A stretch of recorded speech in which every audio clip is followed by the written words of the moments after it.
dans tous les webinars. Donc, je suis Philippe Gras, je suis infirmier, ancien infirmier libéral, et actuellement, je suis donc chez Orion Santé, je suis formateur et je suis également responsable de développement commercial. Donc voilà, donc c'est moi qui en charge le projet des webinars. Voilà, j'espère que ce format vous plaît. Il en restera encore 5, je crois, à faire d'ici la fin d'année. Donc on essaye au maximum de répondre à vos attentes et d'aborder des sujets intéressants.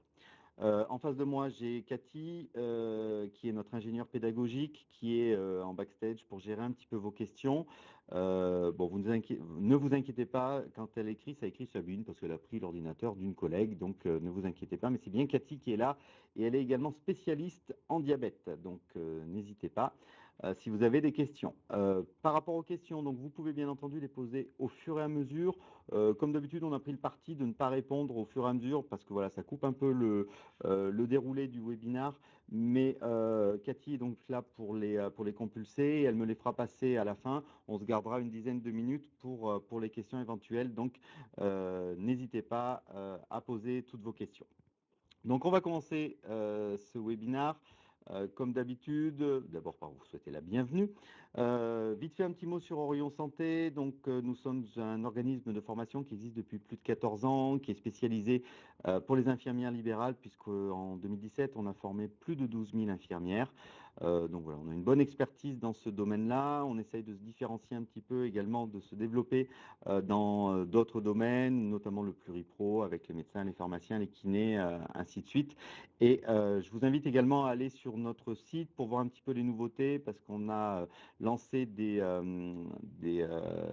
formations avec de la réalité virtuelle. Donc c'est Cathy qui est en charge de ce projet, donc n'hésitez pas à aller voir, c'est un projet qui est très intéressant et qui fait de nous encore un organisme assez novateur dans ce secteur-là. Donc voilà pour la présentation rapide d'Orion. Donc on va rentrer dans le vif du sujet parce que voilà, ce webinaire dure une demi-heure, donc il y a plein de choses à dire. Et donc on va voir les incrétines de la définition à la cotation. Alors, au programme, je vous propose de traiter une première partie sur la définition des incrétines, leur mode d'action, la surveillance spécifique et surtout comment les coter. Mais en fait, la question comment les coter, on est obligé de passer par les définitions. Vous allez comprendre pourquoi tout à l'heure.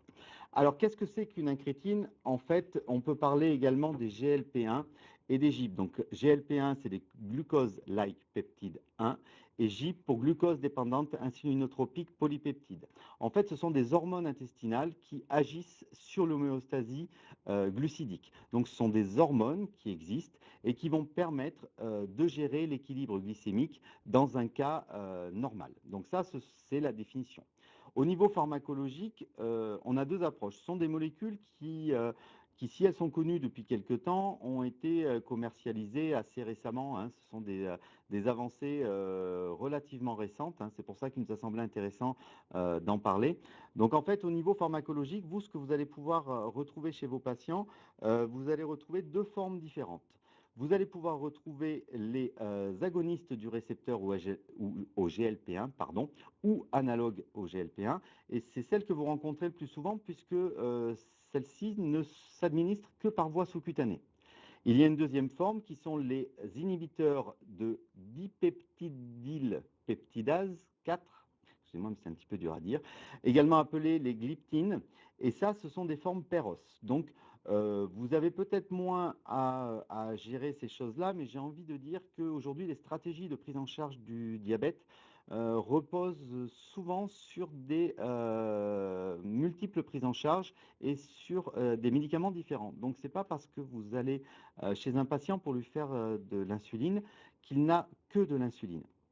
Et je vous invite d'ailleurs, si vous avez des patients que vous gérez pour l'insuline, à avoir la curiosité à un moment donné d'aller voir leur ordonnance de traitement PEROS, parce qu'on a de plus en plus de stratégies médicamenteuses qui vont associer à la fois des injectables, donc insuline ou incrétine, mais également des antidiabétiques oraux. Et c'est très important parce que, même si on ne va pas rentrer dans le vif du sujet aujourd'hui, ça serait trop long, mais notamment la prise en charge des hypoglycémies va être différente selon l'ADO, l'antidiabétique oral, que le patient a. Donc voilà, ayez la curiosité de toujours aller voir la globalité du traitement de vos patients, parce qu'aujourd'hui, les patients qui sont uniquement sous insuline sont de plus en plus rares et ils sont souvent associés à des médicaments péros. Donc voilà, ce n'est pas parce que vous n'injectez pas d'incrétine à vos patients qu'ils n'ont pas d'incrétine quand même, puisqu'ils peuvent en avoir en péros. Alors lorsqu'on dit incrétine, c'est un petit peu un abus de langage, puisqu'en fait ce sont des incrétinomimétiques. En fait, ce sont des molécules qu'on va injecter et qui vont avoir la même action que les incrétines que l'on peut trouver de manière normale, de manière physiologique dans le corps. Donc, je vais essayer de vous donner quelques noms commerciaux, parce qu'effectivement, le problème aujourd'hui, c'est que lorsqu'on vous parle d'incrétine, certains infirmiers, certaines infirmières ne voient pas du tout ce que ça peut être. Et ils ont rencontré des produits, et ils pensent peut-être encore que ce sont des insulines. Alors, il y a plusieurs molécules qui sont commercialisées. J'ai essayé de vous retrouver à peu près toutes les molécules qui existent sur le marché. Donc, la première, c'est l'exénatide, pardon, avec deux noms commerciaux que sont le biduréon et le Byetta. À savoir que dans les incrétinomimétiques par voie injectable en sous-cutanée, il y a deux formes. Il y a la forme normale et la forme LP, donc à libération prolongée. Et notamment le biduréon fait partie de ces formes LP, puisque le biduréon est une injection qui se fait une fois par semaine. Petite parenthèse par rapport à ça, mais qui a son importance. Je vous invite, lorsque vous êtes amené à injecter un produit que vous ne connaissez pas, à aller voir la notice. Pourquoi? Ça vous permet de savoir quelle molécule c'est.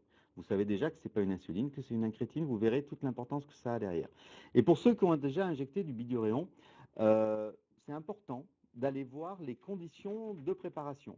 Aujourd'hui, il y a de plus en plus de produits complexes à reconstituer et de plus en plus surtout de produits avec des conditions spécifiques de préparation. Et le biduréon, normalement, si je me souviens bien, c'est un produit qui, lors de la préparation, doit être secoué un très grand nombre de fois de manière très énergique. Et il me semble même que les consignes, c'est d'aller le taper sur la main pour vraiment que le produit se reconstitue correctement. Alors, d'où l'importance, aujourd'hui, il y a des produits où on va vous dire qu'il faut les mélanger tout doucement, d'autres où il faut simplement faire des mouvements de haut en bas. Donc, vous imaginez bien qu'un produit avec des consignes de préparation particulières, si ces consignes-là ne sont pas respectées, on peut imaginer que le produit ne sera pas correctement reconstitué. Un produit qui n'est pas correctement reconstitué est un produit qui n'aura pas toute son efficacité. Et ayez la curiosité de regarder le prix de ces produits. Je trouverais dommage que vous injectiez un produit qui n'a pas d'efficacité, parce que ce sont des produits très chers. Donc voilà pour la première molécule, donc l'exénatide, où on a deux formes différentes. On a également un autre produit qui est le liraglutide, qui est le nom commercial, c'est le Victoza. C'est un produit qu'on rencontre maintenant assez fréquemment. Donc là aussi, on parle d'incrétine, enfin d'incrétinomimétique. Et enfin, le dernier qui est le dulaglutide.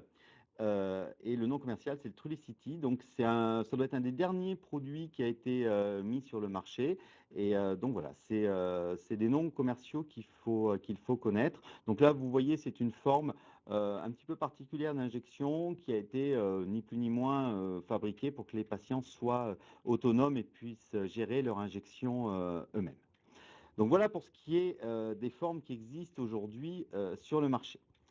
Alors, on va essayer de voir rapidement, parce que ce sont des mécanismes relativement complexes, mais on va essayer quand même de comprendre un petit peu leur mode d'action.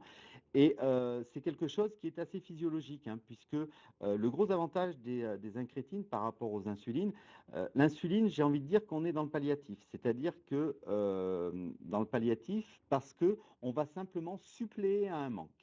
Alors qu'avec les incrétines, on va agir à différents niveaux qui vont avoir beaucoup d'intérêt pour la régulation de la glycémie.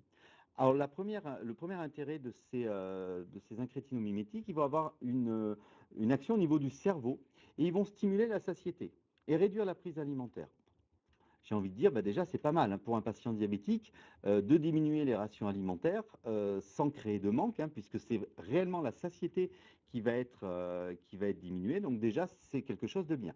Au niveau de l'estomac, ça ralentit la vidange gastrique. Donc les échanges vont être différents. Donc pareil, ça va contribuer à une meilleure prise en charge du glucose. Au niveau du foie, ça réduit la production hépatique de glucose. Donc vous savez que le foie, il est stocké, le glucose, pardon, est stocké au niveau du foie sous forme de glycogène. Et lorsque le corps en émet le besoin, lorsque le taux de sucre dans le sang n'est pas suffisant, le foie va relarguer ce glucose et donc les incrétines vont diminuer cette production de glucose par le foie. Ça va également agir au niveau des cellules alpha du pancréas en réduisant la sécrétion postprandiale de glucagon. Vous savez que le glucagon est l'hormone qui va permettre la libération justement de ce glucose qui est dans le foie pour le repasser dans le sang. Donc la diminution de ce glucagon va également permettre de mieux gérer la glycémie au niveau du sang. Et enfin, la dernière action de ces hormones, c'est au niveau des cellules bêta du pancréas, en stimulant de façon glucodépendante la sécrétion d'insuline. Je n'ai pas besoin de rentrer dans le détail, vous comprenez aisément pourquoi ces hormones qui agissent à tous ces niveaux vont avoir un rôle très important et bénéfique dans la gestion de la glycémie. Alors, est-ce qu'il y a une surveillance spécifique par rapport à ces incrétines? Ça aussi, c'est important, ça fait partie de votre rôle lorsque vous injectez un produit. C'est important que vous en connaissiez les spécificités pour mettre en place une surveillance. J'ai repris les principaux effets secondaires de ces médicaments, même s'ils sont relativement récents, donc on n'a pas forcément d'énormes retours pour l'instant. Il y a eu quelques cas décrits de troubles digestifs qui sont principalement présents à la mise en place des traitements. Donc là, ça va plus être des troubles digestifs, comme souvent au niveau des nausées, des vomissements. Mais c'est souvent des épisodes courts au niveau de la mise en place du traitement. On a vu quelques cas très rares mais graves de pancréatite.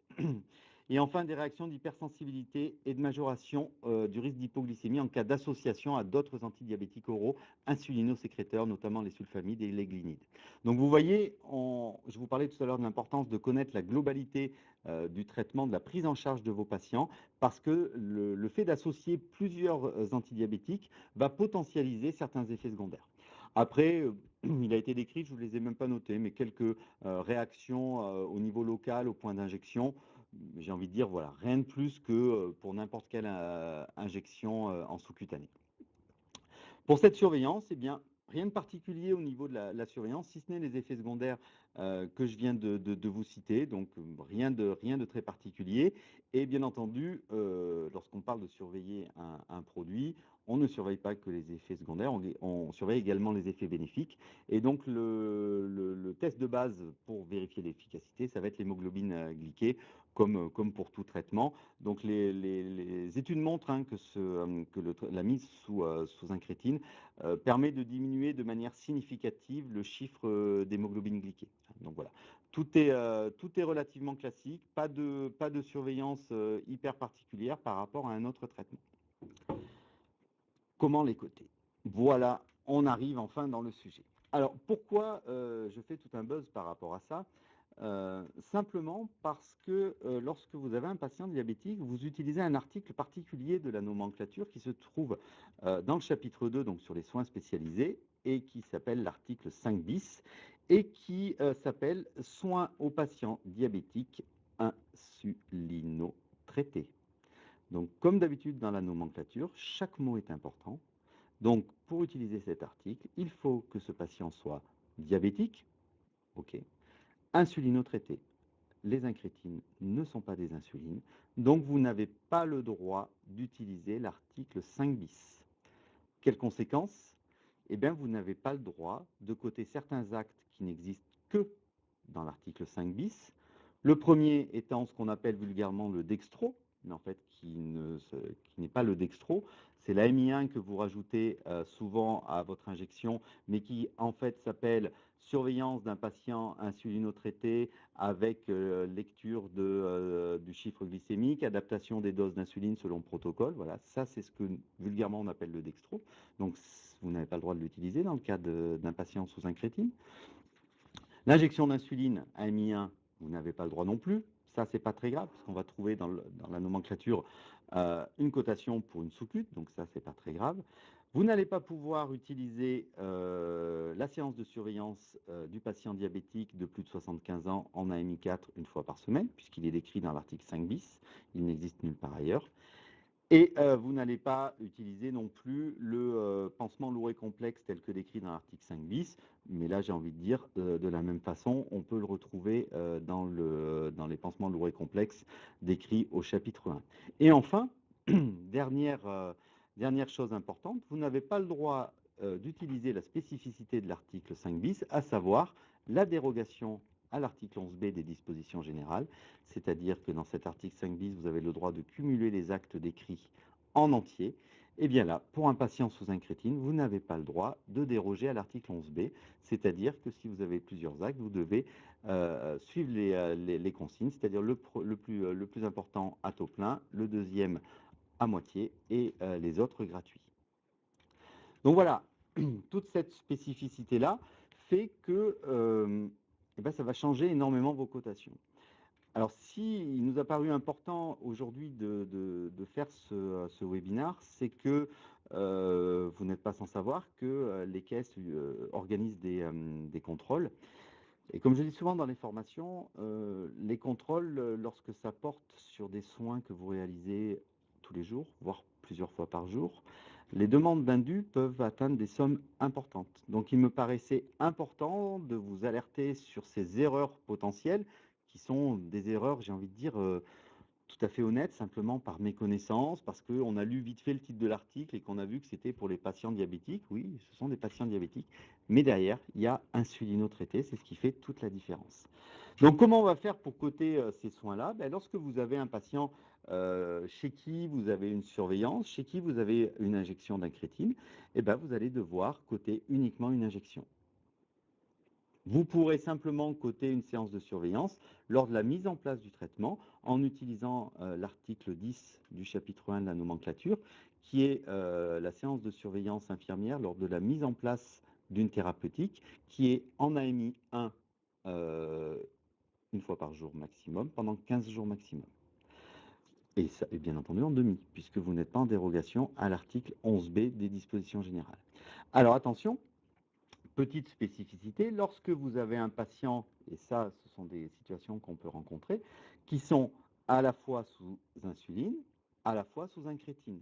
Là, dans ce cadre-là, vous rentrez bien dans le cadre de l'article 5 bis, à savoir que ce patient est insulinotraité.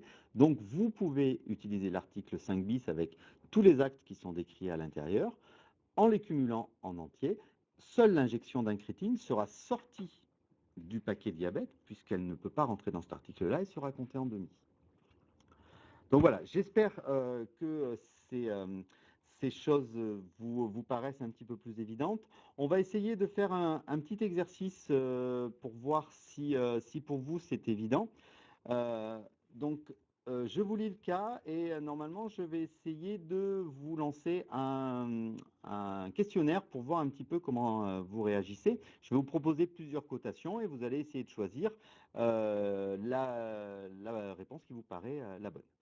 Donc, vous intervenez depuis 2 mois chez Monsieur O, diabétique. Voici la prescription. Glycémie capillaire à 8 heures et injection de Victoza 1,2 mg à 8 heures tous les jours, dimanche et jours fériés inclus. Donc, à votre avis, je vais lancer, si j'y arrive. Alors, attendez, ne faites rien. Hop, je vais faire ça. On va le relancer.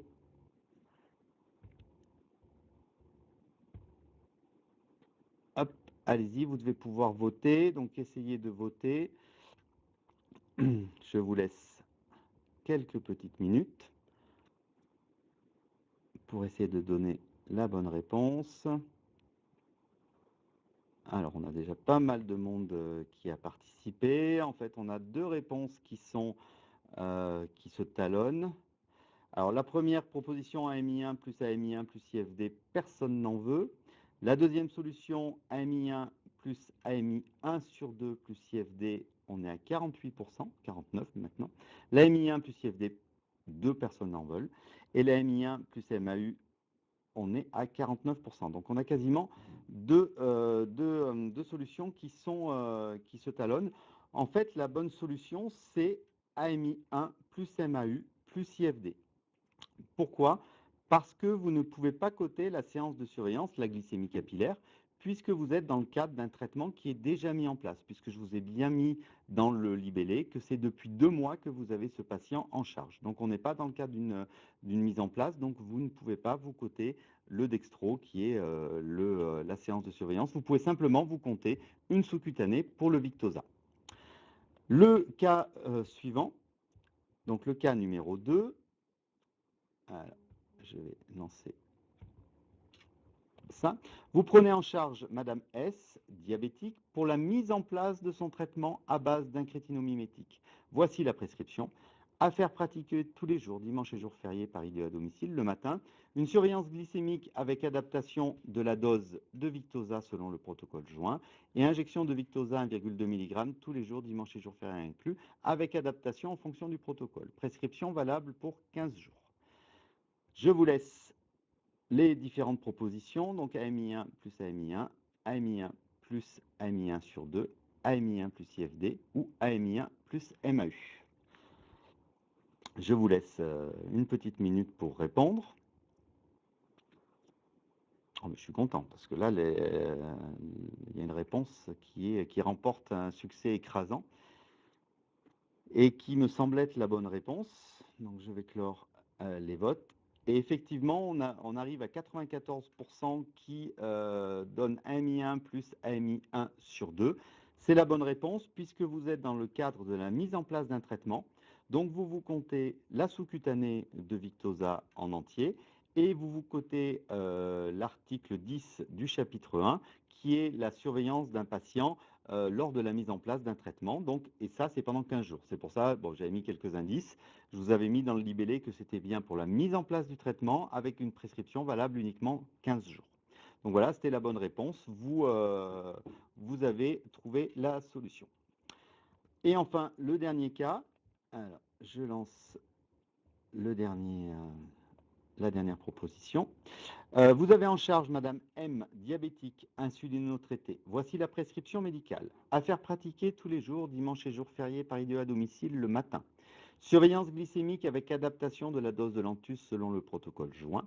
Injection de Victoza 1,2 mg tous les jours, dimanche et jours fériés inclus. Et injection de Lantus 24 unités avec adaptation des doses en fonction du protocole joint. J'ouvre les votes. 4 possibilités comme d'habitude. Je vous laisse voter. Je vous laisse une petite minute. Ouh, on est en retard. Je me fais fâcher par Cathy, moi. Alors, petite précision sur ce cas. J'ai construit ce cas uniquement pour créer un exercice. Lorsqu'il y a une bithérapie comme celle-ci, avec des insulines et des incrétines, c'est hyper rare que l'injection soit au même moment. Hein. Donc, c'était vraiment pour l'exercice, mais c'est rare que l'injection se fasse au même moment.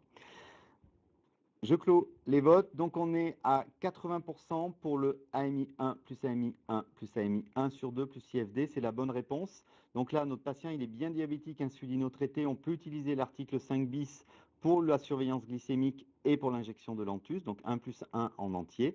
L'injection de Victoza est une sous-cute simple. Elle sort du paquet diabète et elle est cotée en demi. Donc bravo à vous. Les réponses étaient plutôt bien. Donc, ça veut dire que tout a été à peu près compris. Donc voilà, j'ai voulu rajouter des activités aujourd'hui, mais ce qui fait que je suis très à la bourre. Donc voilà, on va terminer sur les questions-réponses. Donc, je pense que Cathy en a déjà pas mal. Je vais essayer de voir un petit peu au fur et à mesure.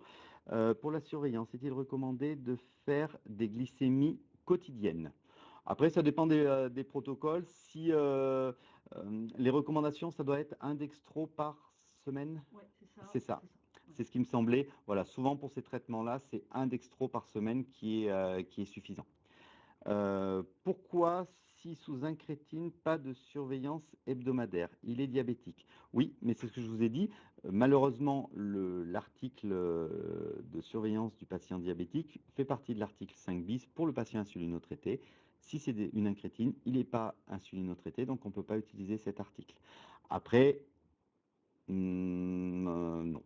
Est-ce qu'on peut utiliser la IS4? À vous de voir, mais c'est vraiment, il faudrait qu'il y ait vraiment une demande particulière par rapport à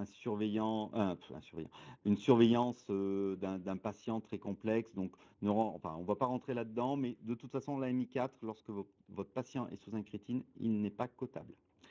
Question de Laurent, hallucination avec Victoza.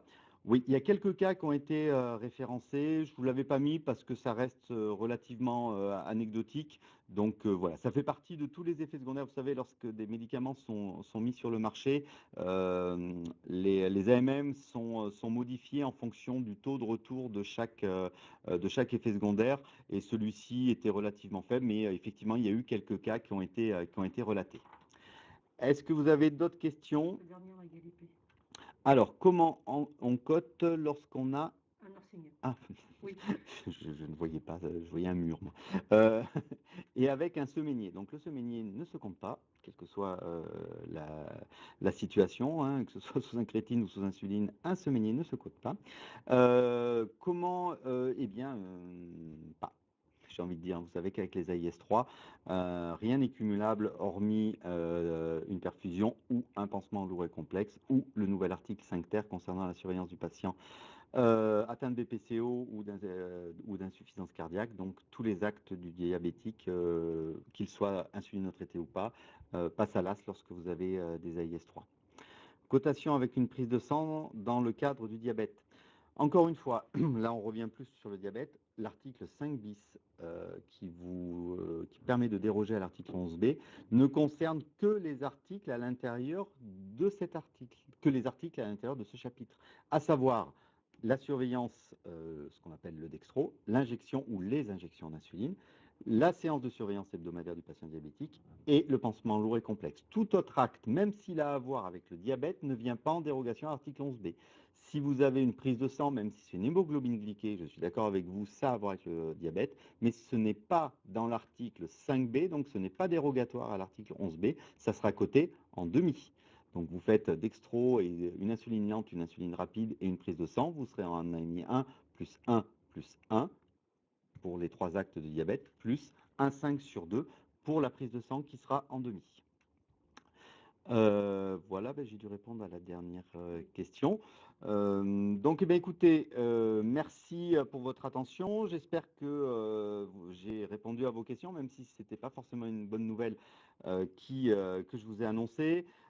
Si vous voulez en savoir un petit peu plus, on a 3 formations qui concernent le diabète dans lesquelles vous pourrez aller plus loin au niveau des incrétines et surtout j'insiste là-dessus, le patient diabétique fait quand même partie d'une grosse, une grosse quantité de patients pour nous et je trouve important qu'on soit vraiment au top par rapport à ça et pour m'être penché sur cette formation diabète, puisque je la démultiplie, je vous promets qu'elle est très intéressante, notamment au niveau des nouvelles thérapies et des nouvelles stratégies. On vous présente vraiment les nouvelles stratégies où on va cumuler une insuline avec des ADO. On va revoir les ADO en détail parce que lorsqu'on gère un patient sous insuline, on a souvent tendance à oublier les ADO. Et Dieu sait qu'ils ont un rôle hyper important au niveau de la prise en charge du diabète, mais surtout au niveau de notre surveillance et au niveau de la prise en charge des effets secondaires. Donc voilà, je saurais trop vous inviter à aller plus loin. Donc les 3 formations que je vous propose, il y en a 2 qui sont en DPC, qui peuvent vous permettre de valider le DPC. Donc diabète et soins infirmiers, où là vraiment on va aller au fond des choses concernant le diabète. Donc c'est du présentiel, c'est sur 2 jours. On a également une formation qui s'appelle infirmière à domicile et patient diabétique, où on va plus parler d'éducation. Mais bon, on va revoir les fondamentaux aussi. Et enfin, on a une formation FIFPL, les soins infirmiers aux personnes diabétiques, où là, de la même façon, on va aller plus loin. On a également un e-learning pour les personnes qui seraient intéressées, qui peut valider le DPC. Donc n'hésitez pas, pour moi c'est quelque chose de très important, c'est là où vous faites la différence avec vos patients diabétiques. Vous ne pouvez plus vous permettre de ne pas être au courant de la totalité des médicaments que le patient prend pour le diabète. Donc une petite remise à niveau, parfois, c'est pas mal. Je vous remercie pour votre attention. N'hésitez pas à aller faire un petit tour sur le site Orion pour voir toutes nos nouveautés. Dieu sait qu'il y en a. Les réseaux sociaux, Facebook, où on est relativement présent. Comme d'habitude, je vous invite à remplir le questionnaire de satisfaction par rapport à ce webinaire. Je vous le dis chaque fois, mais c'est important pour nous. On essaye chaque fois de faire un peu mieux, de répondre encore mieux à vos attentes. N'hésitez pas dans la case commentaires à me mettre des idées, parce qu'il me reste 5 à, 5 à organiser, donc je suis preneur de toutes vos idées. Allez faire un petit tour sur notre page sur Webikio, on a une page, hein, comme ça vous pouvez vous abonner à la page Orion, comme ça vous serez très régulièrement mis au courant des prochains webinaires. Et puis si on remporte un beau succès, on continuera sur l'année prochaine, parce que pour nous ça représente un coût, mais voilà, on a envie de créer ce lien avec vous, donc n'hésitez pas à me faire vos propositions et à nous expliquer tout ça. Merci à Cathy pour sa contribution. Je vous remercie tous et toutes pour votre attention et vous dis à très bientôt. Merci, au revoir.